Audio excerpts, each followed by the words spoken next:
وجميع شرح المقدمة والمحشر على شرح مشايخهم وتلامذتهم لجميع العلماء والأولياء والصالحين ومؤلف الكتب النافعة من مشارك الأمور بها وإلى أولياء القلبة وعلمائها وصلاحها ومن أمر هذا المصلي عند من الوهابيين ومشايخ العلماء وصالحين وجميع المسلمين والمسلمات والمؤمنين أمناكم ورسول الله ورحمة الجنة وإلى حضرة النبي محمد صلى الله عليه وسلم. الفاتحة.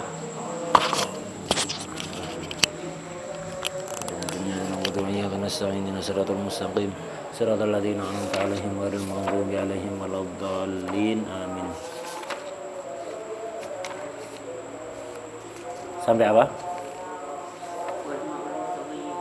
Hah?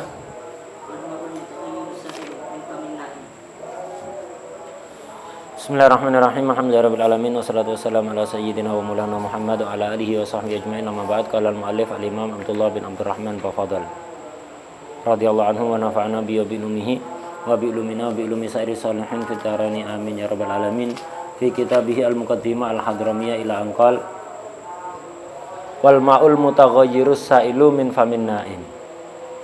Termasuk yang najis adalah cairan yang berubah baunya, warnanya, yang ngalir dari mulutnya orang yang tidur. Ini kategori najis.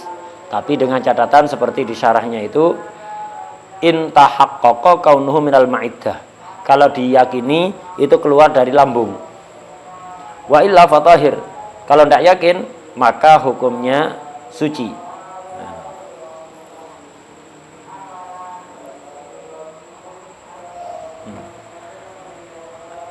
Kemudian itu qala fil Fathah.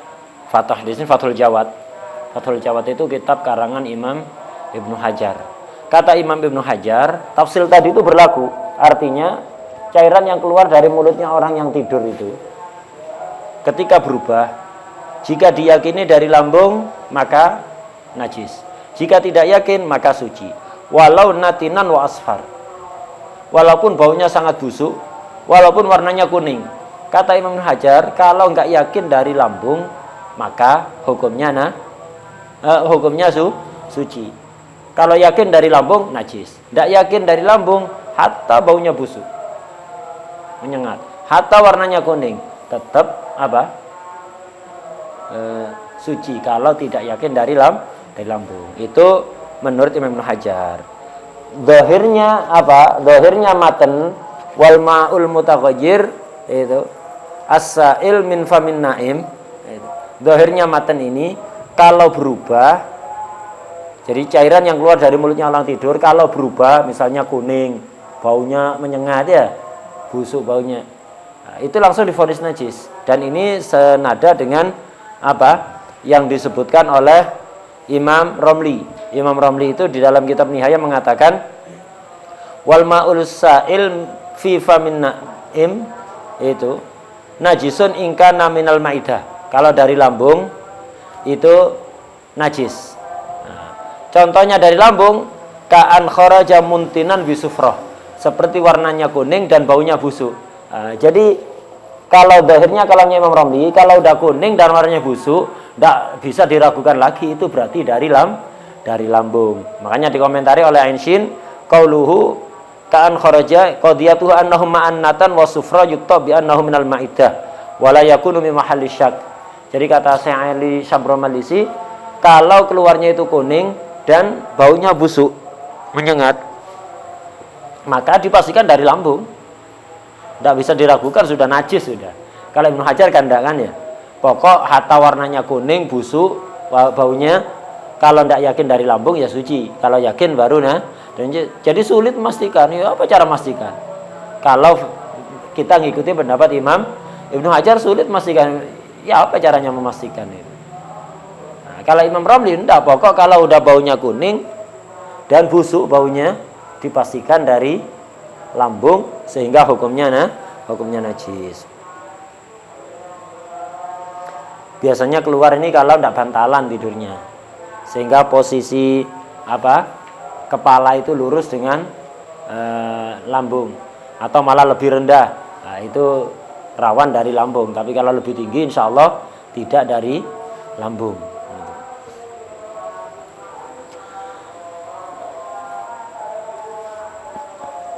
Kalau dipastikan dari lambung najis kan ya, tapi makfu bagi orang yang setiap tidur sering kali ngiler kayak gitu itu.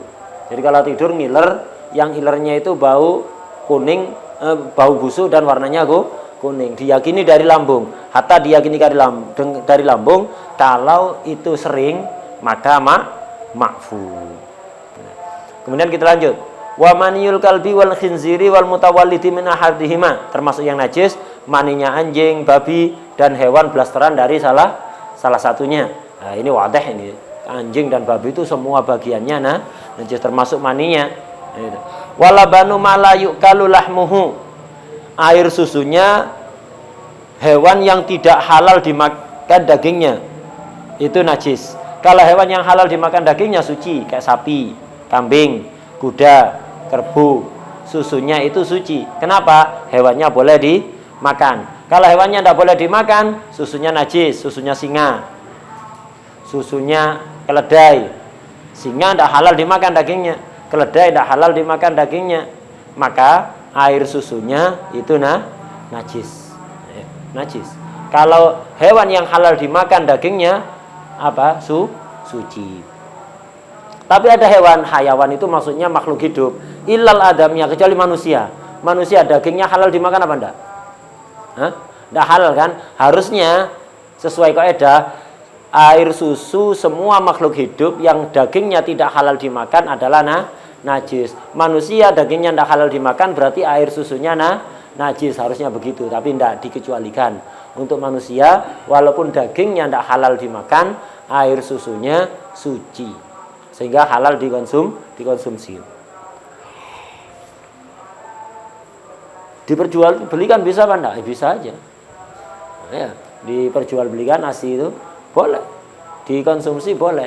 Cuman yaitu hati-hati, air susu manusia itu bisa menyebabkan mahram kalau sampai 3 kali menyusu. Walaupun diwadahi botol atau diwadahi apalah.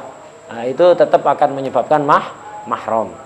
Dengan syarat yang minum kurang dari 2 tahun. Kalau umur 20 tahun ya tidak bisa mahram, hatta habis 1 tong ya tetap tidak mahram ya. Nah, itu. Wala banu ma la yukallahmuhu illal adami.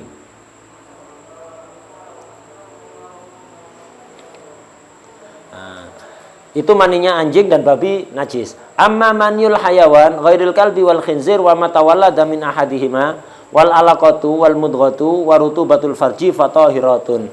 Maninya hewan selain anjing dan babi dan yang selain blasteran dari salah satunya itu suci. Maninya kambing suci apa enggak?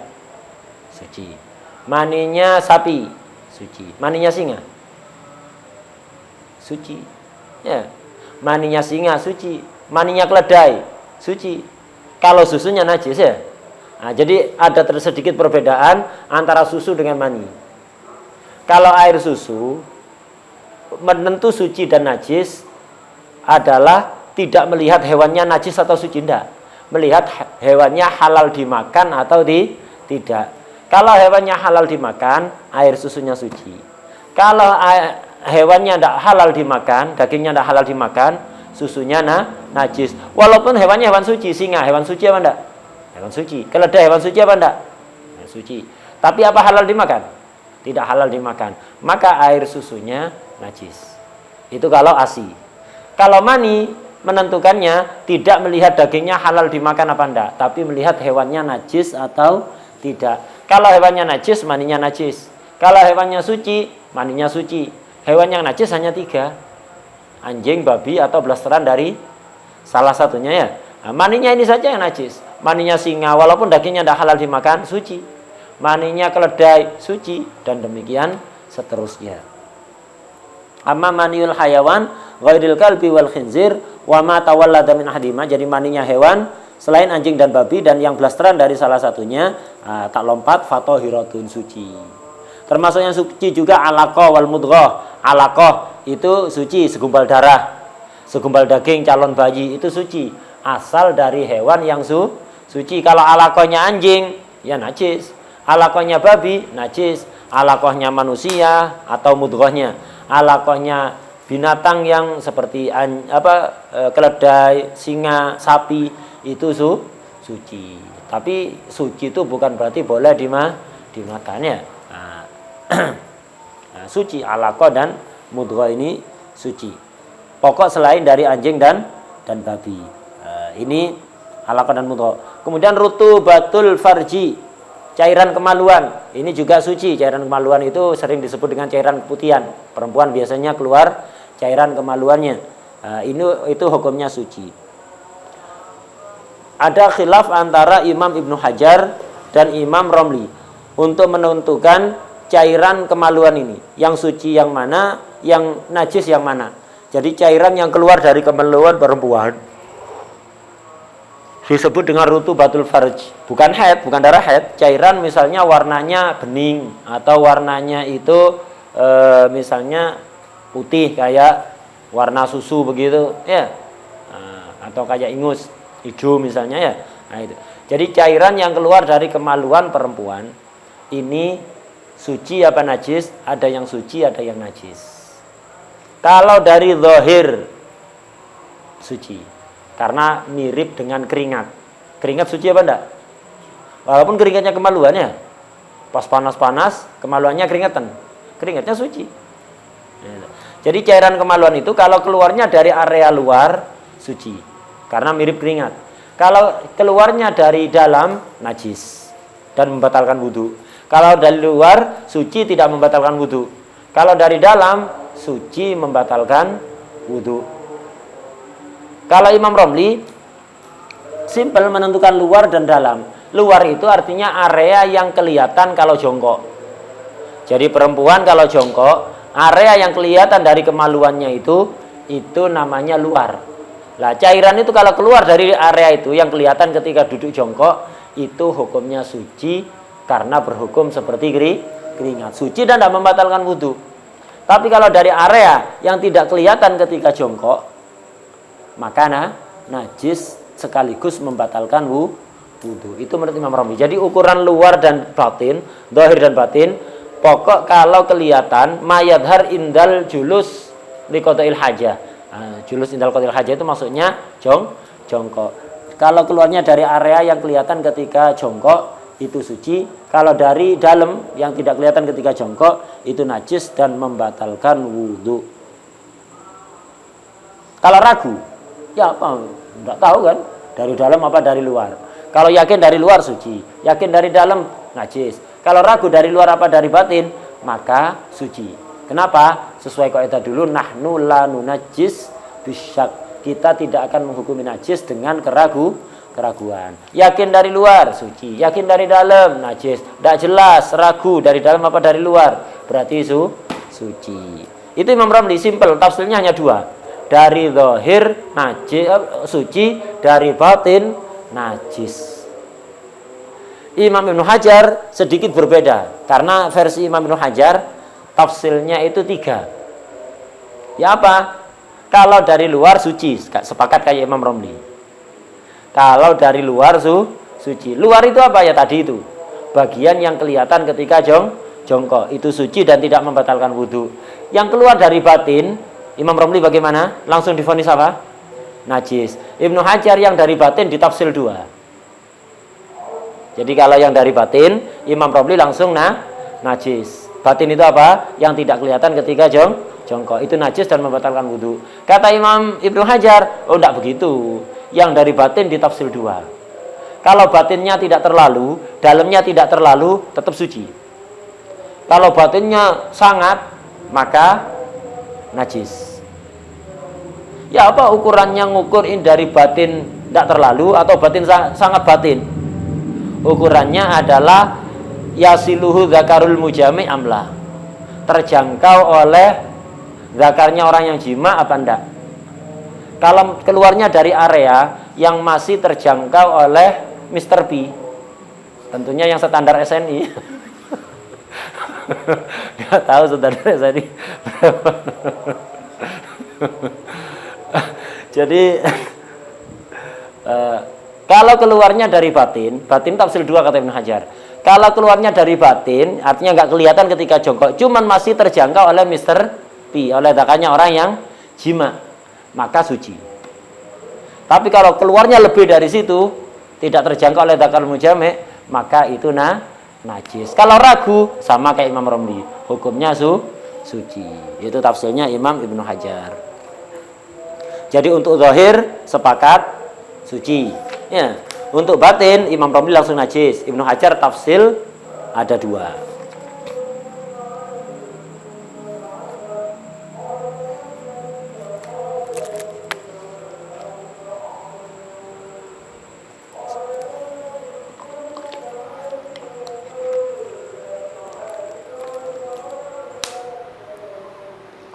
Wal juz'ul munfasil minal hayyi kamaitatihi. Bagian anggota badan yang terpisah dari hewan yang masih hidup, hukumnya sama seperti bangkainya.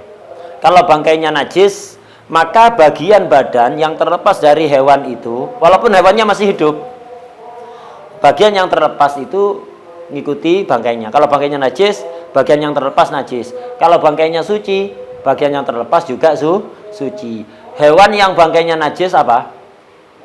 Ada berapa? Kemarin. Makhluk hidup yang bangkainya suci ada berapa? Ada 3 ya, apa? Hah? Manusia, terus ikan, belalang. Lah, ikan, belalang, manusia ini bangkainya suci. Karena itu kalau ada anggota badan yang terpotong ketika dia masih hidup, bagian yang terpotong itu juga suci. Ikan itu. Jadi berburu ikan, ada orang berburu ikan dibacok, di laut dibacok. Kepotong separuh, separuhnya lepas. Nah, separuhnya ini suci. Ya, separuhnya lagi lepas. Jadi kepotong ekornya begitu. Ekornya hiu ya lumayan. Dimasak itu dimakan orang 10 enggak habis ya. Itu ekornya hiu. Kepotong begitu. Sisanya lari udah ikannya masih hidup. Lah, ikan ini bangkainya suci, maka bagian yang terpotong ini, walaupun hewan yang sisanya masih hidup, ini juga suci. Belalang juga begitu, kakinya belalang suci. Jadi ada belalang kakinya lepas, antum injak ketika sholat, tidak batal. Kenapa? Ini bagian yang terpotong dari belalang, hukumnya sama seperti bangkainya. Bangkainya belalang suci, maka kakinya tadi juga suci. Manusia, bangkainya suci, maka kalau ada tangan manusia lepas misalnya, maka tangan itu juga suci, ngikuti bangkainya. Kambing, bangkainya najis apa enggak? Hah? Najis bangkainya. Hatta hewan yang halal dimakan, tapi kalau bangkai najis. Sapi, bangkainya najis. Kemudian keledai, bangkainya najis. Singa, bangkainya najis. Maka kalau ada anggota badan yang lepas dari singa, dari keledai, dari kambing, dari sapi, ketika hewannya masih hidup, yang terlepas ini hukumnya sama seperti bangkainya, berarti najis.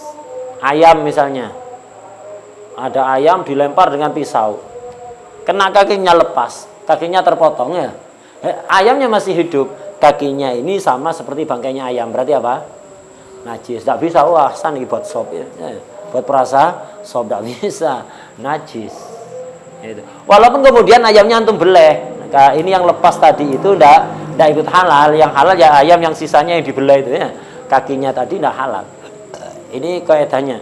Jadi wal juz'ul munfasil minal hayyi kamaitatihi. Jadi bagian yang terlepas dari hewan yang masih hidup itu hukumnya seperti bangkainya. Kalau bangkainya najis ya najis, kalau bangkainya suci ya suci.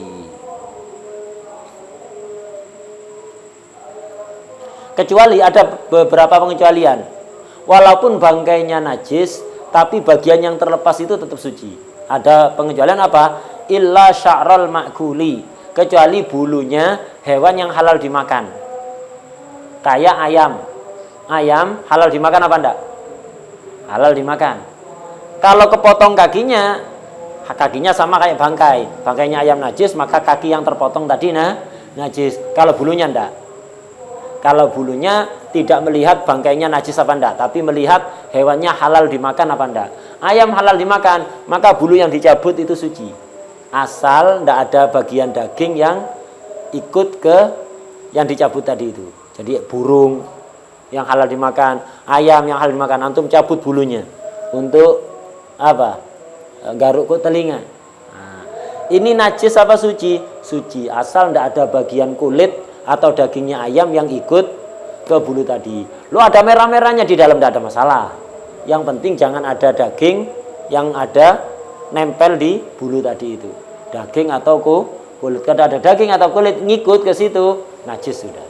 Wadah ya? Nah itu. Kucing halal dimakan? Tidak halal dimakan. Bulunya najis. Jadi untuk bulu dikecualikan khusus sya'rul ma'kul. Bulunya hewan yang boleh dimakan. Kalau kucing, keledai, hewannya tidak boleh dimakan. Maka bulu yang antum kusuk untuk antum ngelus kucing, bulunya nempel di sini. Atau antum mangkuk kucing, bulunya banyak nempel di pakaian, najis. Cuman kalau sedikit makfu. Antum naik keledai, namanya orang naik keledai, otomatis kan ininya nahan, nempel ke tubuhnya keledai tadi. Setelah naik himar, di sarungnya ini banyak bulu-bulu himar yang nempel, najis. Cuman kalau sedikit makfu, kalau banyak tidak makfu. Illa syarul ma'kuli warishahu, sama rish itu ya bulu-bulunya burung itu namanya rish. Wasufahu, bulunya kambing, suf itu ya. Suf itu bulunya kambing domba itu yang dipotong itu untuk bahan wol. Nah itu wasufahu, ini juga suci. Wawabarahu, sama wabar itu juga jenis bulu semua itu. Bulu sayap, bulu anu, itu istilahnya aja beda hewan. Itu disebut sya'ar, rish, suf, wabar, ini semuanya bulu. Ini semuanya fatahiratun. Itu suci itu. Semuanya. Yang penting hewannya halal dimakan. Kalau hewannya tidak halal dimakan, bulunya najis. Bulunya singa najis karena singanya tidak boleh dimakan. Bulunya keledai, bulunya singa, bulunya serigala, ya, bulunya apa misalnya, apa saja hewan-hewan yang nggak halal dimakan. Bulunya babi apalagi, hewannya najis ya, bulunya babi najis. Nah, konon katanya banyak dijadikan untuk kuas, merek tertentu itu pakai bulu babi. Nah, itu bulu babi. Kalau ingin buktikan ya dibakar. Kalau aromanya aroma plastik berarti bukan bulu. Kalau aromanya aroma ya kayak bulu dibakar, tahu sendiri kan. Kalau tidak tahu rambut inti coba ke kalau bulunya mirip itu ya berarti dari bulu rawan. Hati-hati. Ada sebagian merek kuas itu pakai bulu babi.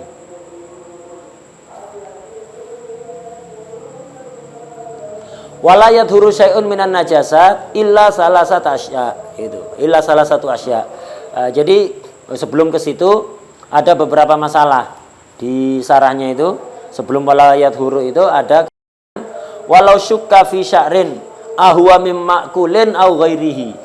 Kalau antum ragu itu ada bulu, apakah ini bulunya hewan yang halal dimakan atau tidak?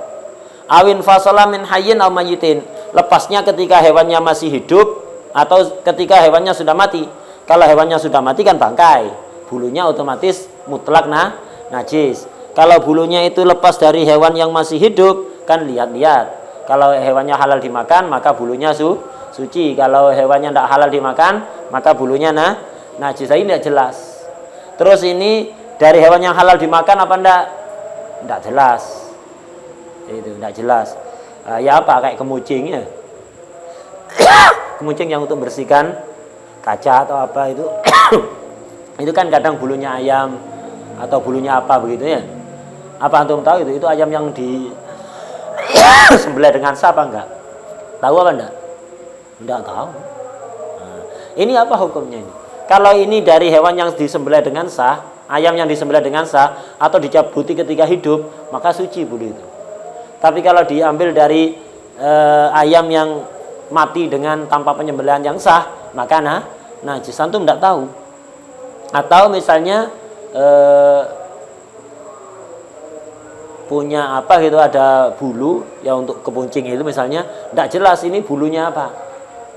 Atau beli kuas tadi itu dibakar loh kok bau bulu ini, tapi kan tidak tahu ini bulunya babi apa bulunya apa, nggak tahu ya, nggak tahu. Kalau tahu ya udah najis.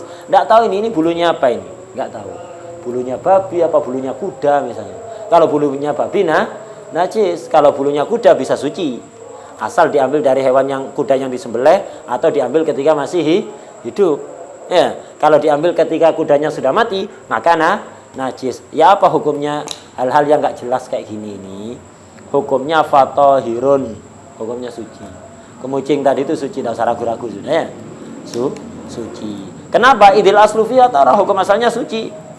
Wa misluhu al-adam, begitu juga tulang. Tulang juga begitu. Nah, para perokok itu kan sebagian tulang itu kan rokoknya dimasukkan ke tulang kemudian dihisap dari tulang, cop kata bahasa Jawanya itu ya. Nah, ini nggak tahu tulangnya apa ini. Tulangnya hewan yang halal dimakan apa enggak? Tulangnya hewan yang disembelih dengan sah apa enggak? Nggak tahu. Hukumnya apa? Suci. Itu. Hukumnya suci. Nah, itu kalau bulu sama apa? Bulu sama tulang. Hukumnya itu. Kalau tidak jelas, walaupun berserakan ada di tempat sampah, ada bulunya ayam, berserakan ada di pasar itu tempat penyembelihan ayam itu berserakan, ya, ma'ruf lah di situ. Ayam yang hidup dibeleh harganya normal. Kalau ayam tiren ada yang beli juga. Ya, ayam tiren mati kemarin, belenya sekarang. Nah, ada di pasar-pasar itu. Ayam mati-mati itu dia dibersihkan gitu. Dibersihkan bulunya ditaruh gitu. Nah, pernah ada yang nanya, "Lu ini kenapa kok kok udah dibuang, kok ditumpuk di situ?" Iya, nanti ada yang ngambil. Jual mie ayam. Sebagiannya menjual mie ayam, sebagiannya enggak untuk pakan lele. Untuk pakan lele aman ya. Dikasihkan untuk makanan lele. Itu. Sebagian begitu. Sebagian ya itu jualan mie ayam biar murah itu, beli ayam tiren. Mati kemarin belanja sekarang.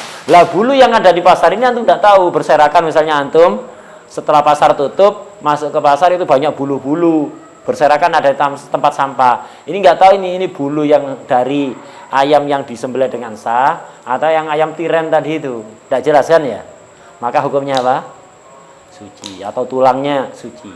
Jadi kalau tulang atau bulu walaupun berserakan tetap kita hukumi suci. Hukum asal. Kalau daging beda. Nemu daging ayam berserakan ada di tempat sampah. Nemu daging kambing atau daging sapi berserakan ada di tempat sampah, beda. Kalau nemu daging ada di meja makan, tidak tahu ini dibeli apa enggak, halal dimakan. Nemu daging ayam,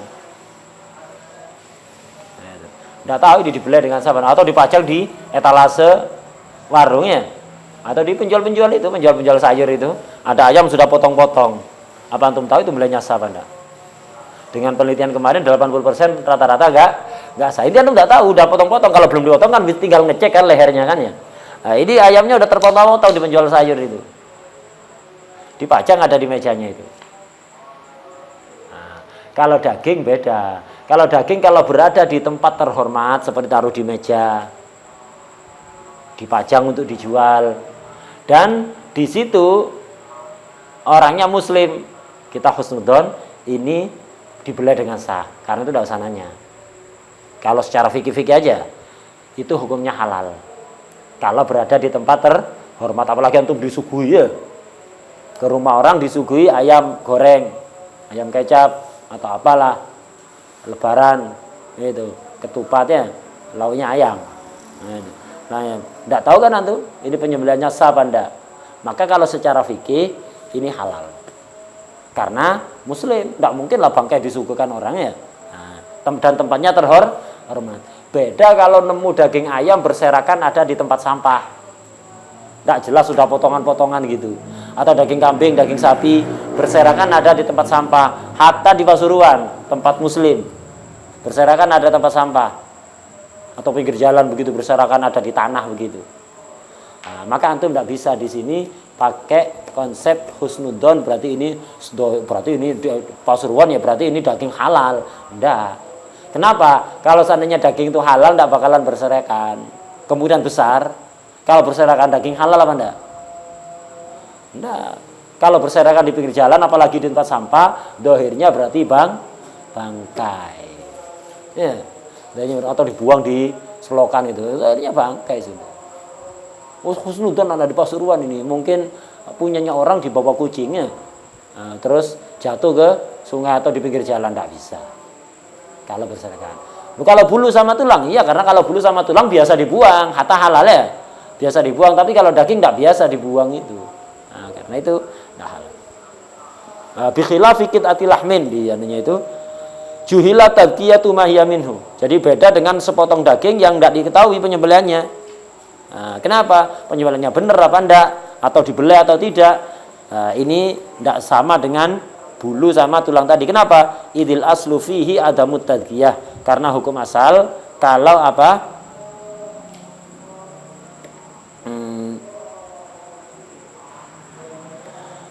Karena hukum asal tidak disembelih dengan benar kalau berserakan. Beda kalau dipajang di meja, dohirnya muslim dipajang di meja, ya dohirnya kita husnudzon itu dibelai dengan benar. Wah deh.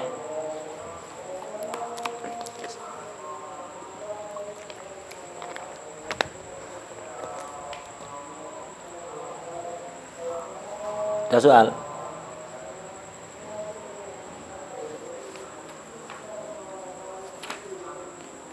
Ada. Kalau tidak ada kita lanjut sebentar. Wala yadhuru syai'un minan najasat illa salah satu asya. Benda kalau najis ada mutanajis. Kalau mutanajis itu aslinya suci, cuman terkena najis, bisa disucikan. Ada najis, memang aslinya najis, bukan suci kena najis. Namanya najis. Nah, apa bisa suci? Tidak ada benda najis yang bisa suci, kecuali disebutkan 3 perkara. Wala yadhuru syai'un minan najasat. Benda yang najis, bukan mutanajisnya. Beda antara najis dan mutanajis. Tidak bisa suci kecuali 3. Pertama, al-khamru ma'a ina'iha idza sarat khallan binafsiha.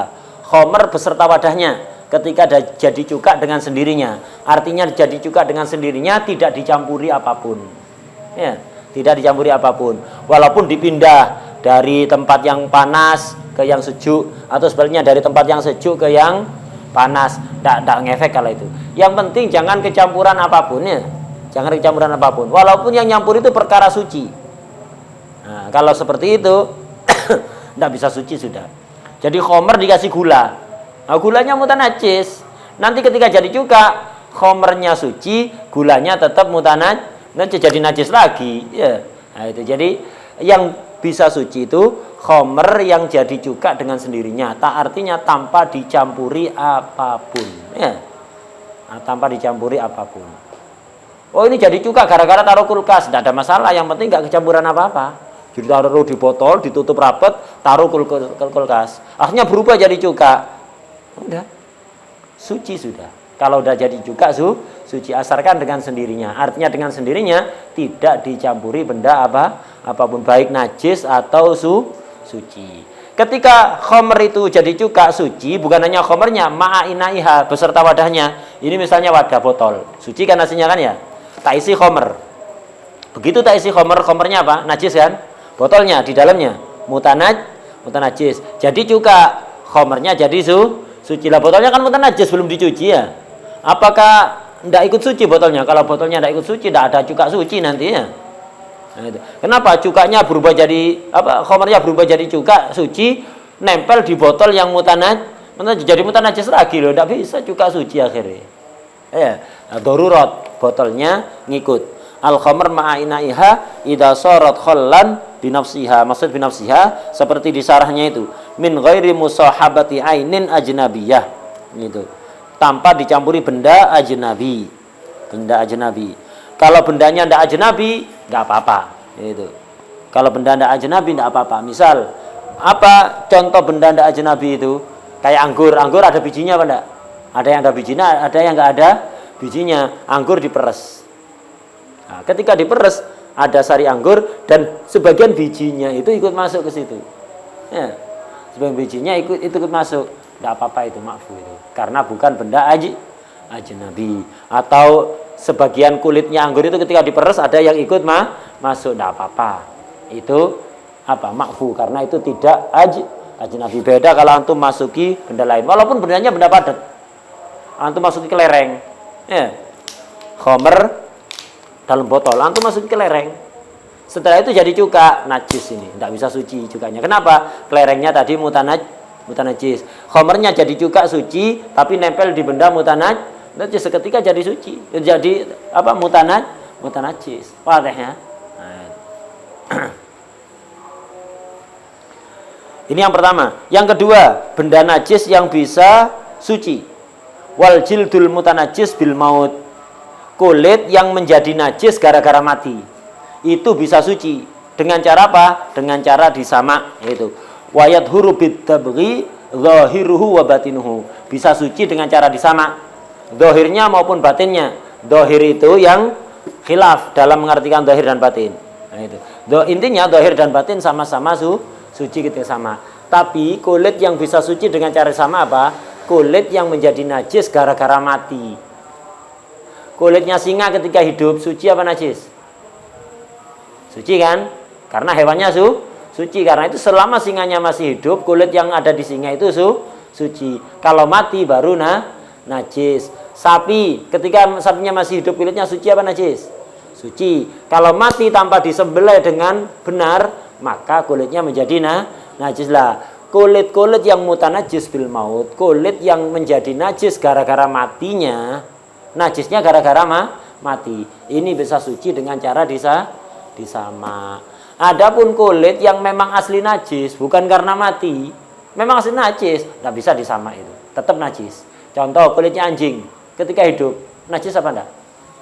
Ketika mati najis. Berarti najisnya gara-gara mati apa sudah dari sononya?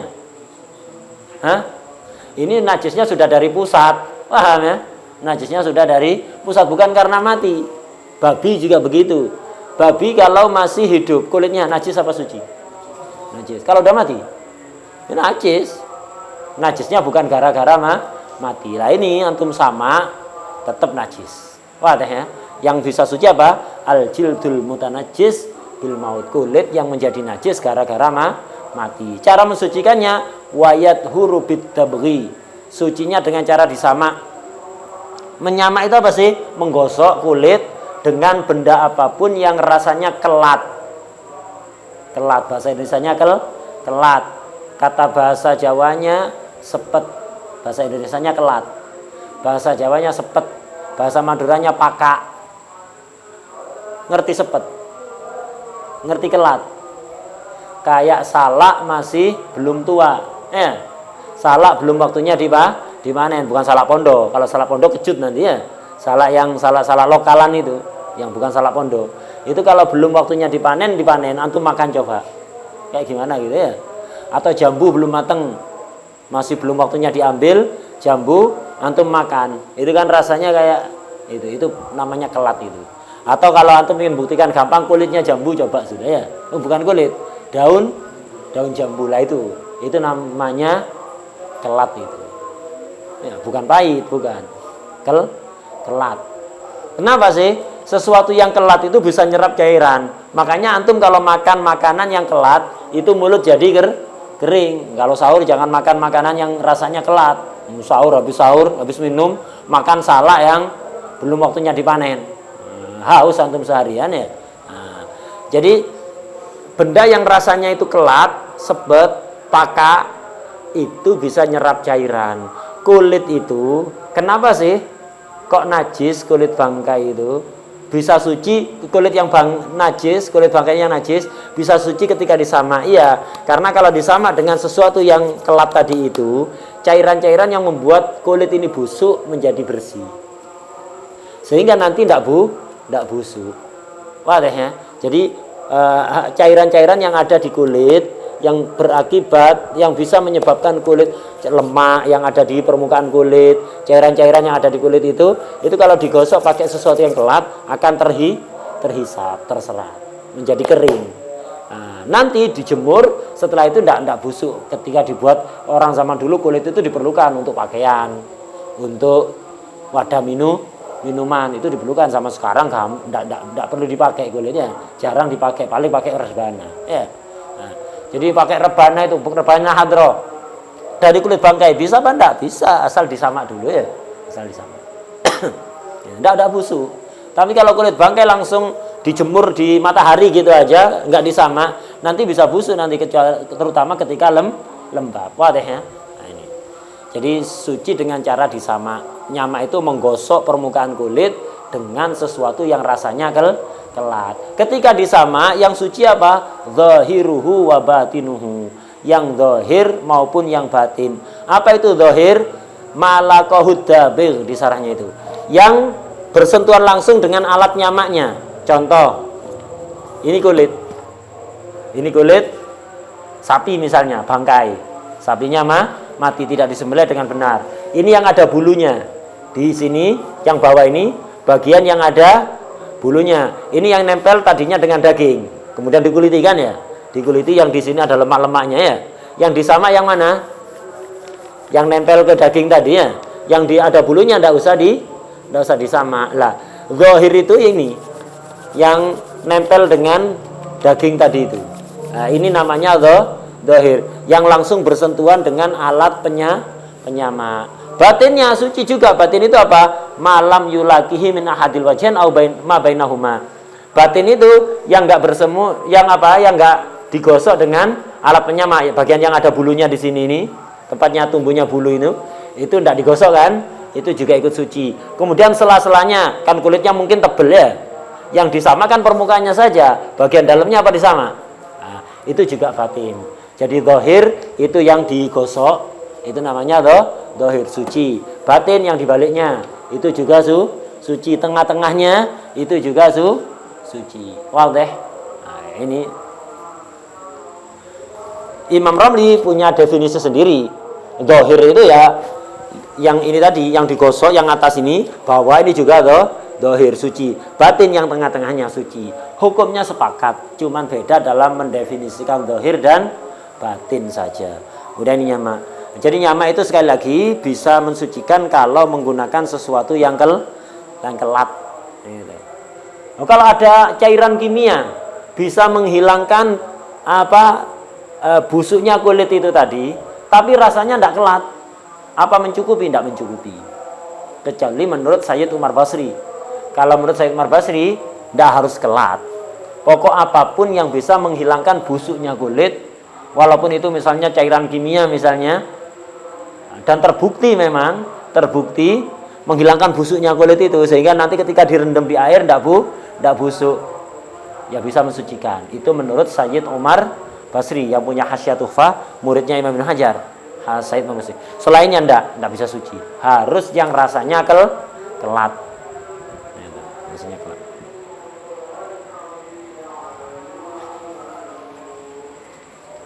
Sepet, bahasa Jawanya sepet.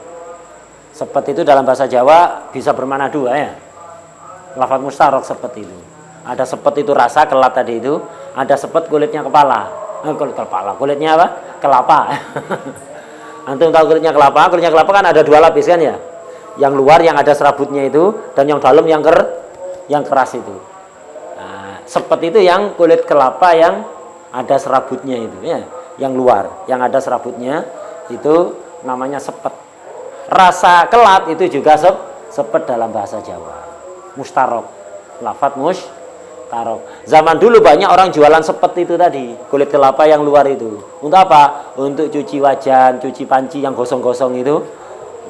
Sangat efektif untuk membersihkan itu, campur sabun digosok itu bersih. Sebelum banyak sikat, dulu kan tidak ada sikat, sebelum ada kawat cuci piring itu ya. Kawat cuci panci itu sekarang tidak laku, sudah orang jualan. Kalau dulu banyak di pasar itu jualan sepet. Orang jualan sepet itu syaratnya satu, tidak boleh jejer sama orang jualan salak. Kalau jejer sama orang jualan salak bisa bertengkar ya. Yang satunya nawarkan salak, satunya lagi sepet. Sepet ini kan kulitnya kelapa. Bisa juga sepet itu rasa yang kelat tadi itu. Salak belum waktunya dipanen. Jadi nggak boleh kumpul itu, nggak boleh jejer ya. Ini apa? Yang satunya jualan salak, nawarkan salak, satunya sepet. Berkelahi nanti ya. Kayak orang Sunda, nggak boleh nikah sama orang Banjar ya. Nggak boleh sama. Kasihan anaknya, jadi kang guru ya. Kalau Sunda kan anak laki-laki dipanggil Kang ya. Kang, panggilan kehormatan Kang. Kalau di Banjar panggilan kehormatan guru ya.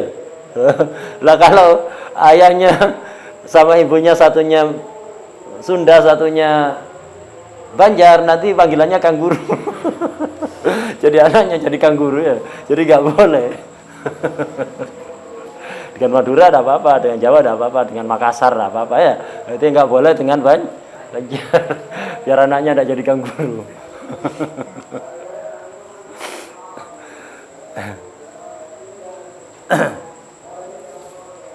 Nah, terakhir yang ketiga. Yang ketiga yang bisa apa? Yang bisa suci, benda najis yang bisa suci, wa masoro hayawanan. Benda najis berubah jadi makhluk hidup. Dicontohkan oleh sebagian ulama, ini banyak menuai kritikan. Bangkai, najis apa enggak? Najis, bangkai kucing, bangkai ayam, najis. Lah, bangkai ini kok kemudian berubah jadi ulat? Kan bangkai dibiarkan berhari-hari keluar ulat kan ya? Lah, setelah jadi ulat suci. Ketika berubah bangkai, setelah berubah jadi ulat suci. Ini di kitab-kitab banyak disebutkan. Tapi banyak menuai kritikan ini. Tidak pas. Yang berubah jadi ulat itu bukan bangkainya. Itu bakteri yang nempel ada di bangkai. Bangkainya tidak berubah jadi ulat. Bakteri, jadi ada bakteri terbawa oleh apa? Udara, dari telurnya apa itu hewan-hewan yang kan banyak hewan yang tidak kita ketahui makhluk Allah. Lah itu terbawa oleh udara, oleh angin, nempel ke bangkai, berkembang biak ada di bangkai itu. Jadi bukan bangkainya berubah jadi ulat, tapi ada bakteri nempel di bangkai. Wadahnya. Nah, jadi contoh nomor 3 ini makanya menuai kritikan kan ini kan berangkatnya ada 3 perkara najis yang bisa berubah jadi suci. Khomer ketika jadi juga dengan sendirinya, kulit bangkai yang disamak, kemudian masoro hayawanan, bangkai yang berubah jadi binatang jadi makhluk hidup ya tadi itu, bangkai ayam berubah jadi ulat itu, set, kata orang Jawa, set, ulat yang kecil-kecil itu. Nah, itu suci. Padahal bangkainya najis, berasal dari bangkai, bangkainya najis, berubah jadi suci. Nah, ini dianggap tidak pas dengan ilmu pengetahuan. Itu enggak pas. Hatta ulama mutaqaddimin sudah bahas, ini enggak pas. Kenapa?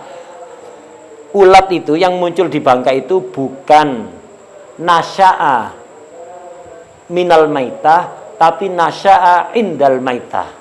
Bukan tumbuh muncul dari bangkai, tapi muncul di tepi bangkai. Jadi dia bukan dari bangkai, bukan min, tapi indah ya. Kalau minal maita artinya bangkai berubah jadi ulat. Kenyataannya tidak begitu. Bukan minal maita, tapi nasya'a indal maita. Dia tumbuh berkembang biak ada di tepi bangkai, nempel ke bangkai. Jadi bangkainya tidak berubah. Bangkainya tetap najis. Ulat ini memang aslinya bukan bangkai. Nah, itu yang dia disebutkan 3 ini. Perkara najis yang bisa berubah menjadi suci. Wallahu a'lam bishawab.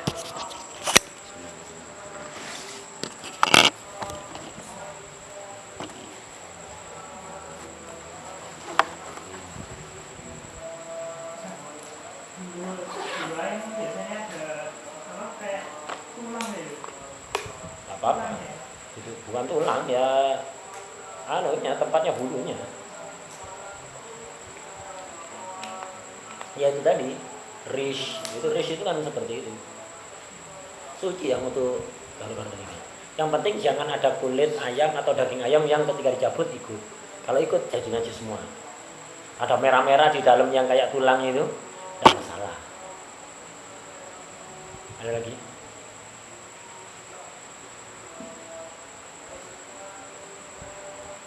Tidak ada. Besok siang insya Allah ada. Besok malam, dari mana kan?